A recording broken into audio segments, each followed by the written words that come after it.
Zia, thank you, and good morning, everybody. Another depressing budget hoves into view, another tax-raising budget, another budget that doesn't have the courage, the guts to cut public spending, and I think the level of pessimism amongst businesses, amongst savers, amongst those that have assets of any kind has not been lower in modern times. I think for some years we've actually been living under an illusion. We've not been prepared to face up to just how much of an economic mess we're genuinely in.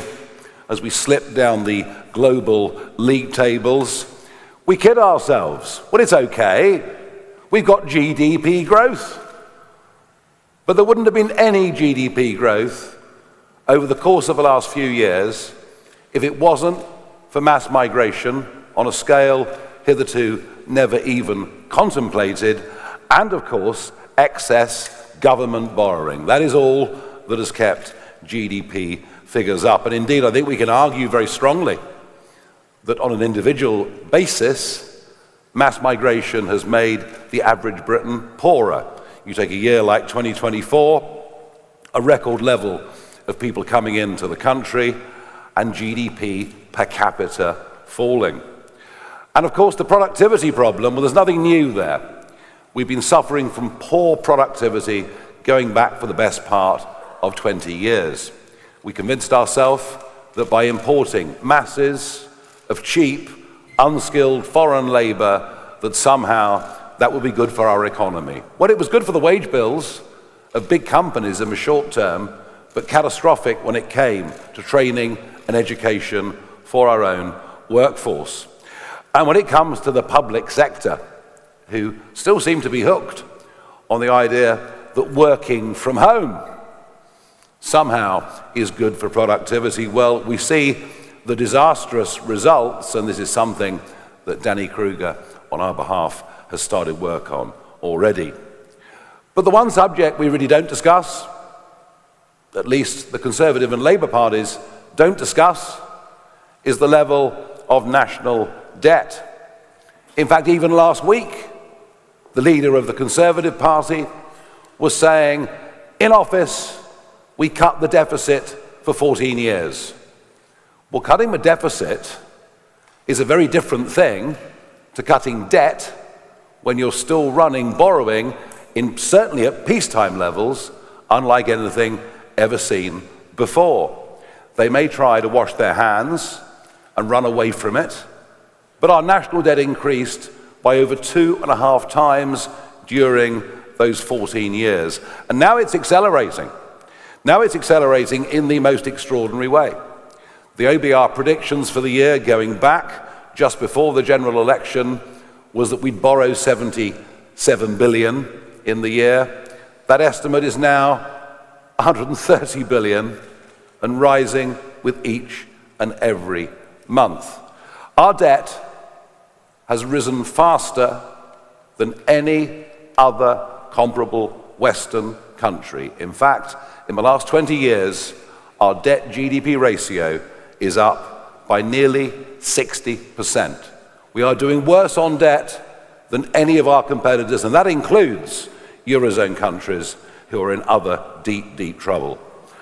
Our debt repayments are over 100 billion a year. They're over the level of our defense budget, and the markets are getting nervy.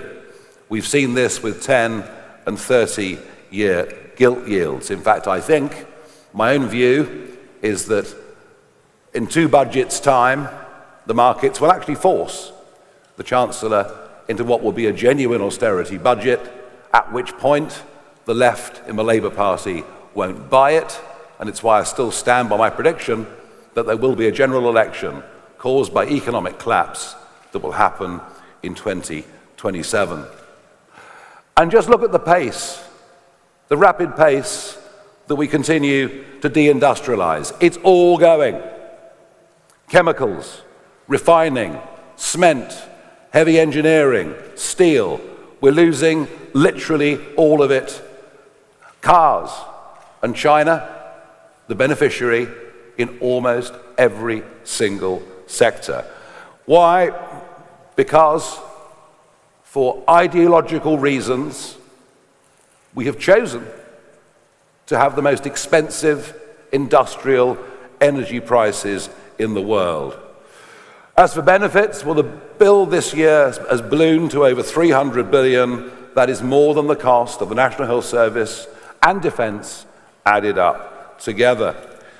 So things aren't happening, and work isn't even paying. Our million lowest paid workers would all be better off if they claimed to have mild anxiety. That is the level of mess we're in. One of my own great frustrations is that Brexit has been squandered. The opportunity to sensibly deregulate, the opportunity to become competitive globally, all of that has been squandered.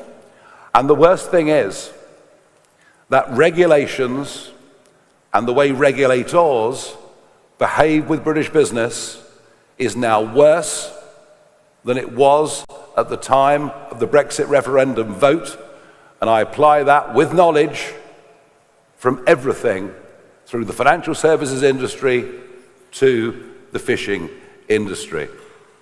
Now, we believe that the fundamental problem behind so much of this, and yes, of course, there are global trends, yes, of course, these things are factors, but that there is a fundamental problem at the heart of the way this country is run. It's the people that are actually doing it. We're run by a group of human rights lawyers, not entrepreneurs.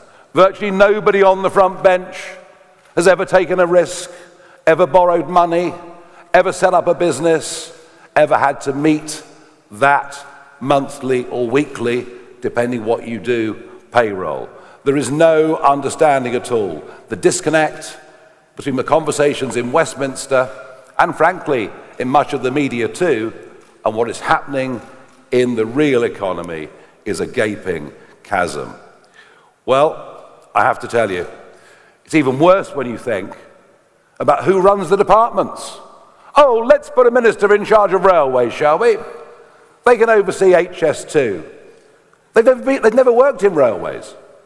They've no knowledge of railways. They haven't got a clue what they're doing. And yet, we managed to have 18 rail ministers in the space of 14 years. And this applies in department after department. People whose only qualification is to be a member of Parliament. As if that's enough. As if that's enough to give a lead, to give a guide over all the things that really matter in our life. Now, if we had a Parliament made up of more experienced people from a broader range of life, that may be okay. But the current convention that both parties stick with just simply doesn't work. In fact, frankly, you think about it, it really is a farce, isn't it?